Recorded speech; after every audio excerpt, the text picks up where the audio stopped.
Assalamualaikum warahmatullahi wabarakatuh.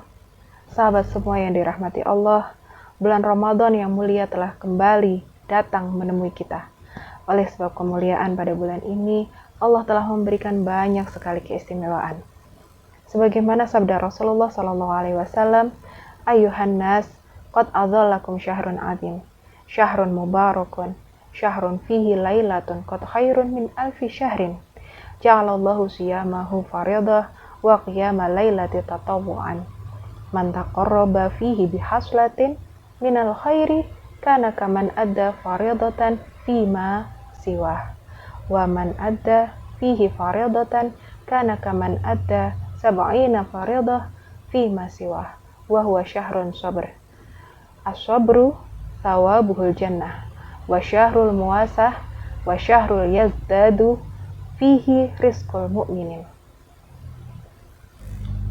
Dari hadis tersebut setidaknya ada 3 pokok amal yang dapat kita lakukan dalam bulan Ramadan selain puasa wajib.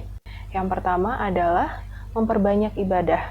Nah, memperbanyak ibadah ini kita bisa melakukan sholat dan juga zikir, di mana tidak hanya terfokus pada sholat-sholat yang wajib saja, tetapi kita juga bisa menambahkan sholat-sholat yang sunnah, yang mungkin biasanya belum istiqomah kita lakukan, seperti sholat sunnah rawatib, kemudian sholat tarawih itu pasti ya, kemudian ada sholat sunnah tahajud, duha, dan lain sebagainya.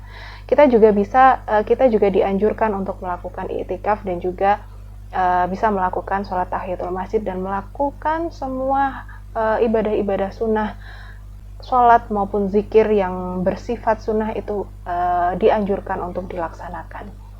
Dan yang kedua, amalan yang bisa dilakukan pada bulan Ramadan yaitu tadarus Al-Quran. Nah, kita tahu bahwa bulan Ramadan memiliki keistimewaan di mana pada bulan ini merupakan bulan diturunkannya Al-Quran dan bahkan terjadinya Lailatul Qadar. Nah, dengan adanya keistimewaan tersebut, Ramadan menjadi waktu yang sangat tepat untuk mendekatkan diri kepada Allah melalui tadarus Al-Quran. Tidak hanya membaca Al-Quran, tetapi akan lebih baik jika bahkan bisa memahami isinya dan juga mengamalkannya dalam kehidupan sehari-hari. Nah, pada masa bulan Ramadan ini kebanyakan dari orang-orang Muslim itu memiliki program untuk bisa menghatamkan Al-Quran dalam masa bulan Ramadan, masa puasa Ramadan. Jadi dalam 30 hari puasa Ramadan ini kadang ada yang kalau bisa menghatamkan Al-Quran sekali. Jadi ketika nanti Idul Fitri itu sudah hatam Al-Quran. Atau bahkan ada yang bisa sampai 2 atau 3 kali khatmil Al-Quran. Nah, dengan keseringan dalam mentadarus Al-Quran ini, program tersebut akan sangat mudah untuk bisa dilaksanakan.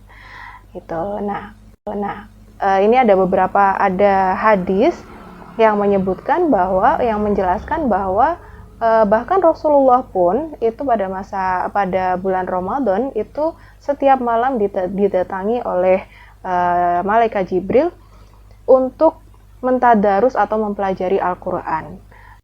Begitu. Kemudian yang ketiga yaitu adalah sedekah dan juga infak. Rasulullah SAW dalam hadisnya, hadis riwayat Tirmidzi mengatakan bahwa man fatara saiman kana lahu mithlu ajrihi ghairu annahu la yanqusu min ajri shaimin syai'an. Jadi barang siapa yang memberi makan orang yang berpuasa, maka baginya pahala seperti orang berpuasa tersebut, tanpa mengurangi pahala yang berpuasa sedikit pun. Jadi memberi makan kepada orang puasa, mensedekahkan harta kita, terlebih lagi kepada orang yang berpuasa, itu sangat dianjurkan oleh Rasulullah SAW. Nah, itu tadi 3 amalan yang mungkin bisa dilaksanakan pada masa puasa Ramadan. Dari keseluruhan ibadah-ibadah dan juga anjuran-anjuran amal yang dapat dilakukan pada masa bulan Ramadan, intinya adalah kembali lagi, ibadah yang baik merupakan ibadah yang dilakukan dengan konsisten. Jadi dilakukan secara terus-menerus, secara konsisten. Entah itu ibadah sunnah, sholat sunnah, maupun tadarus Al-Quran, itu akan lebih baik jika dilakukan dengan konsisten.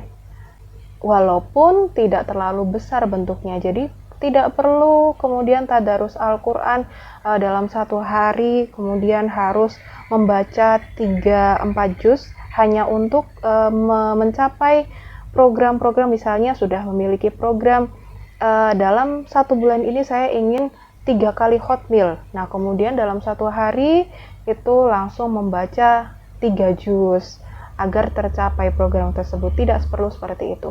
Sedikit demi sedikit, apapun itu, meskipun itu konsisten, itu lebih baik. Walaupun daripada melakukannya secara besar-besaran tetapi tidak dilakukan secara konsisten. Baik, itu saja dari saya. Terima kasih sahabat semua. Assalamualaikum warahmatullahi wabarakatuh.